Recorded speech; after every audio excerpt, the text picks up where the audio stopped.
समय सार में कर्म बंध की जो व्याख्या चल रही है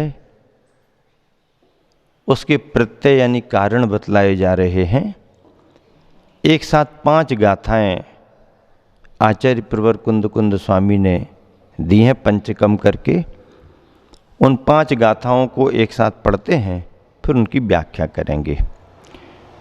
मिच्छत्तस्य दूदो जम जीवानम अतच सद्दहनम असमंजस्य दूदो असंजमस्य दूदो जम जीवानम अविरदत्तम अन्नानस्य दूदो जम जीवानम अतच्योलद्धि जोदु कसाऊगो सो जीवानम कसाउदो तम जान जोग उदयम तम जीवानम तु चिट्ठ उच्छाओ सोहनम सोहनम बा कायब्बो विरधि भावो वा एदेषु हेदुभूदेषु कमय्य वग्ना गयम जम तु परिणम दे अट्ठविहम नाना वर्णादि भावेहि जम खलु जीवनिबद्धम कमय्य वग्ना गयम जय्या तय्यादु हो दिहेदु जीवो परिणाम भावानम। 5 गाथाएं यहाँ पर हैं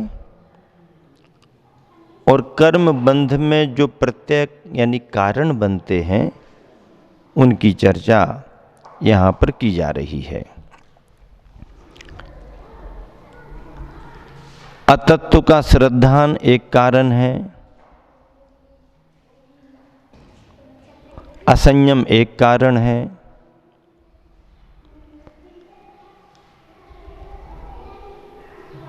कसाय को एक कारण बतलाया गया है। उन सभी प्रत्ययों की चर्चा यहाँ पर की जा रही है। जम जो जीवानम जीव के अतच्च सद्दहनम अतत्व श्रद्धान है, जीव के जो अतत्व श्रद्धान है वह तो मिच्छत्तस्य मिथ्यात्व का उदय है। अतत्व श्रद्धान अर्थात मिथ्यात्व का उदय। मिथ्यात्व के उदय में जीव को तत्व श्रद्धान नहीं हो पाता और मिथ्या श्रद्धान बना रहता है। जम जो जीवानम जीव के अविरदत्तम अविरति है, तो वह तो असंयम से असंयम का उदय है। जम जीवानम जो जीव के अतच्च उपलब्धि अयथार्थ ज्ञान है, वह अन्नानस से अज्ञान का उदय है। और जो कसाय उगो कसाय रूप उपयोग है, वह जीवानम जीव के कसाय उदो कसाय का उदय है।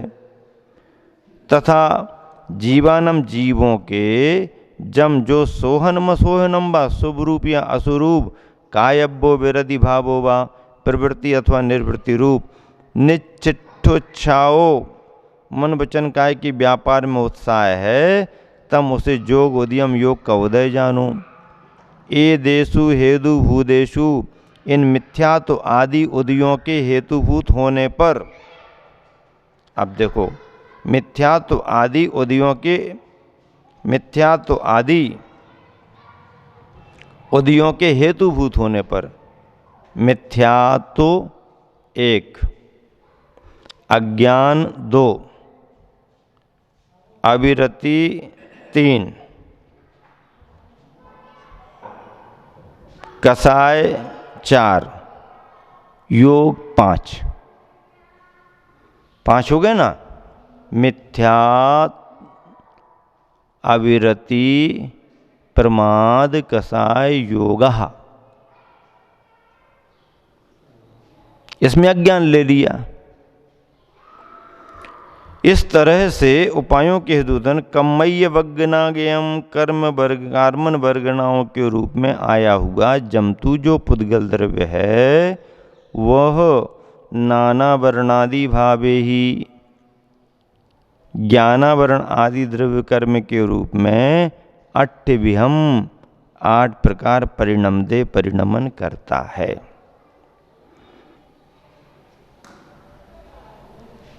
तम कम्मयवग्नागयम वह कार्मन वर्गणागत पुद्गल द्रव्य जैया जब खलु वास्तव में जीवनिबद्धम जीव के साथ बनता है तैयादु उस काल में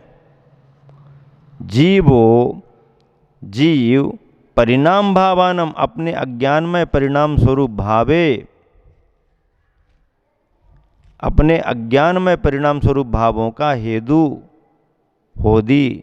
होता है।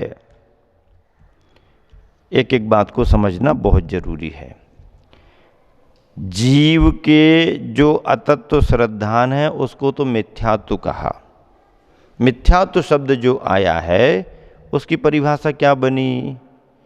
जीव के जो अतत्व श्रद्धान है, मतलब तत्व का श्रद्धान नहीं हो पाना मिथ्यात्व है। तत्व क्या है? तत्व क्या है? तेसिम भावम तत्वम, जो जिसका भाव है वो तत्व है। जैसे स्वर्ण का स्वर्णत्वपना, जीव का जीवत्वपना। किसी भी अवस्था में स्वर्ण क्यों ना रहे उसका स्वर्णत्व गुण बना रहेगा। जीव किसी भी अवस्था में क्यों ना रहे उसका जीवत्वपना बना रहेगा। सिद्धों में शुद्ध रहेगा तो वहाँ भी जीवत्वपना है, नरकों में रहेगा तो भी जीवत्वपना है, निगोद में भी चला जाए तो भी जीवत्वपना तो रहेगा, जीवत्वपना नहीं पिटेगा, भले अज्ञानता रूप है। जीव की अवस्थाओं की सबसे छोटी इकाई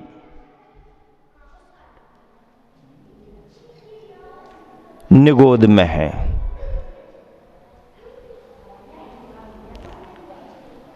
निगोद की अवस्था, वहां से बढ़ते बढ़ते बढ़ते बढ़ते बढ़ते कितनी भी अवस्थाएं प्राप्त करे, लब्धि अक्षर का अनंतमा भाग उसका अस्तित्व बना ही रहता है, उसके नीचे नहीं जा सकता। धबला टीका में वीरसेन स्वामी ने उदाहरण दिया है कि सूरज के ऊपर कितने ही बादल क्यों ना छा जाएं, धूप जा सकती है, उजाला कम हो सकता है, सूर्य ग्रहण भी पड़ जाए तो अंधेरा जैसा लगने लगेगा, लेकिन अमावस जैसी रात नहीं बन पाएगी। कितना भी बड़ा सूर्य ग्रहण क्यों ना हो जाए, अमावस जैसी काली रात नहीं होगी। इसलिए जीव अपने अस्तित्व को घटाते घटाते घटाते घटाते अपने अंतिम भाग में क्यों ना पहुंच जाए, लब्धि अक्षर के अनंत में भाग, उससे कम उसकी स्थिति नहीं बनेगी। उसका वह स्वभाव उतना बना ही रहेगा, उसके नीचे जाएगा तो जीव जड़ हो जाएगा, और ये कभी संभव नहीं है।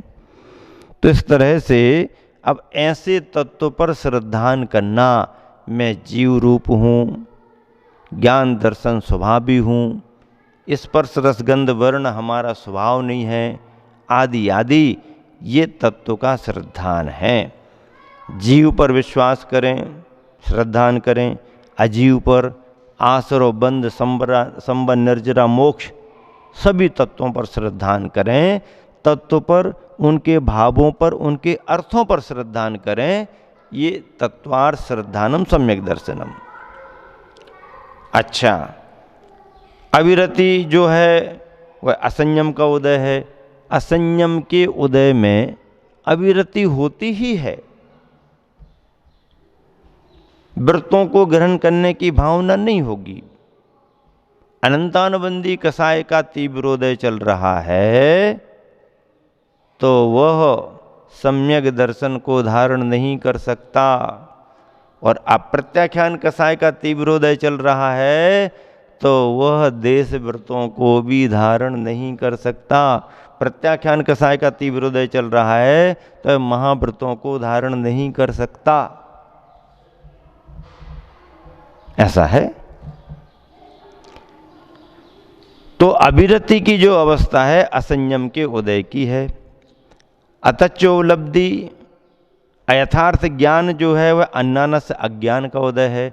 अज्ञान के उदय में जीव को यथार्थ ज्ञान नहीं होता। यथार्थ श्रद्धान होना और यथार्थ ज्ञान होना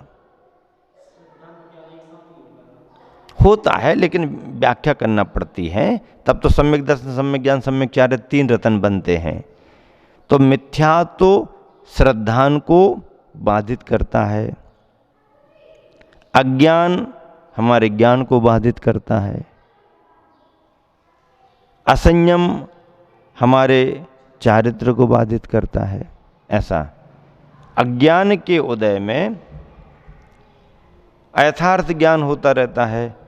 कसाओगो कसाय रूप उपयोग है, वह जीव के कसाओदो कसाय का उदय। कसाय के उदय में कसाय रूप उपयोग होता है। सोहनम असोहनम व शुभ रूप या अशुभ रूप जो कायब्बो विरधि भावो व प्रवृत्ति अथवा निर्वृत्ति रूप मन वचन काय के व्यापार में उत्साह है।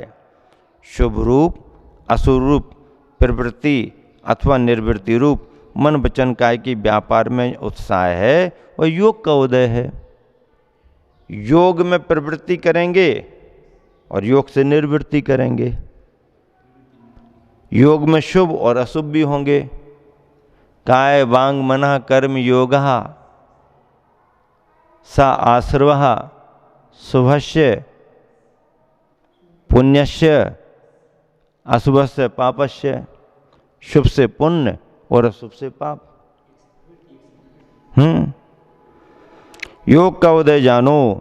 इन मिथ्यात्व आदि उदयों के हेतुभूत होने पर कार्मन वर्गनाओं के रूप में आया हुआ जमतु जो पुद्गल द्रव्य है, वह नाना वर्णादि भावे ही ज्ञानावरण आदि द्रव्य कर्म के रूप में 8 प्रकार परिणमन करता है।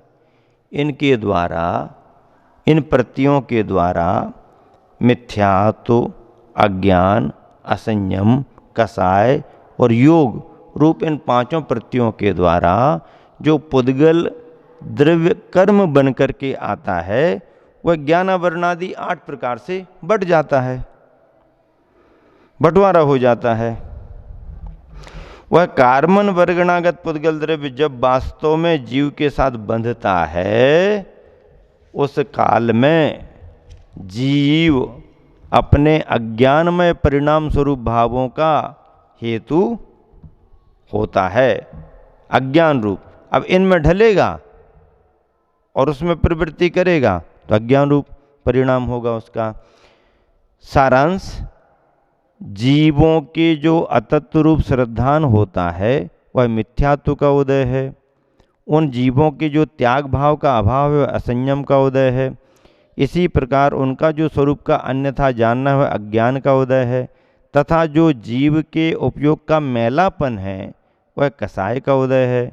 और जो जीवों के शुभाशुभ रूप मन वचन काय की उत्साहात्मक चेष्टा विशेष होती है वह योग का उदय है। उपर्युक्त 5 में से किसी के भी होने पर जो कर्म वर्गनाओं का समूह आता है वह ज्ञानावरणादि के रूप में 8 प्रकार का होकर अवश्य ही जीव के साथ संबद्ध होता है, यानी बंध जाता है। उस समय उन मिथ्यात्वादि भावों का यह जीव कर्ता यानी कारण होता है। पद्यानुवाद गुरुवर ने बहुत अच्छा लिखा है, सभी का पद्य पढ़ करके। मिथ्यात्व के उदय में पर को निजात्मा है मान भूल करता बनता दुरात्मा। आत्मा स्वयं जब असंयम से घिरेगा, आत्मा स्वयं जब असंयम से घेरेगा, स्वच्छंद हो विषय सेवन ही करेगा। अज्ञान का उदय आत्म में जभी हो, है आत्मज्ञान मिटता उल्टा सभी हो। कालुष्य की सघन कालिख से लिपेगा। आत्मा कसाय मैं दीपक ज्यों जलेगा। आत्मा स्वयं तब तरंगित हो हिलोरा। लेता चले जब सुबह सुबह योग जोरा। हो तीव्र या पवन मंद जभी चलेगी। भाई अवश्य शर में, सर यानी तालाब, सर में लहरें उठेंगी। पूर्वोक्त रूप घटना घटती जभी से। तो बरगिणा विधिमयी विधि हो तभी से। हैं अष्ट कर्म बंधते इस जीव से हैं। देते अतीव दुख हैं कटु नीम से हैं। कटु नीम कड़वी नीम से हैं। यही यदा उदय में बसु कर में आते। तो जीव की विकृति में पड़े हेतु जाते। संसार की प्रगति और गति हो चलेगी। मैटे इन्हें मुनि जिन्हें मुक्ति मिलेगी। ये पद्यानुवाद गुरुवर के द्वारा लिखा हुआ है। सारांश समझ में आ गया। मिथ्यात्व के उदय में पर को निजात्मा है। मान भूल करता बनता दुरात्मा। अर्थ स्पष्ट है। आत्मा स्वयं जब असंयम से घिरेगा स्वच्छंद हो विषय सेवन ही करेगा। सारांश सभी समझ में आया है। भाव ये है कि जो बंध के कारणभूत प्रत्यय हैं, मिथ्यात्व, अज्ञान, अविरति यानी असंयम, कसाय और योग, इनके कारण जो भी कर्म का आश्रव होता है, आश्रव होता है तो बंध भी होता है। आश्रव और बंध की प्रक्रिया जुड़ी हुई है। तो जो भी आश्रव बंध होता है वह ज्ञानावरणादि कर्म के रूप में ढलता है। कभी ज्ञान के रूप में, ज्ञानावरण के रूप में आश्रव होता है, कभी दर्शनावरण के रूप में आश्रव होता है। मोहिनी, वेदनी, नाम, गोत्र, आयु का हर समय बंध नहीं होता। शेष 7 कर्मों का प्रति समय बंध हो सकता है, लेकिन आयु कर्म का बंध प्रति समय नहीं होता।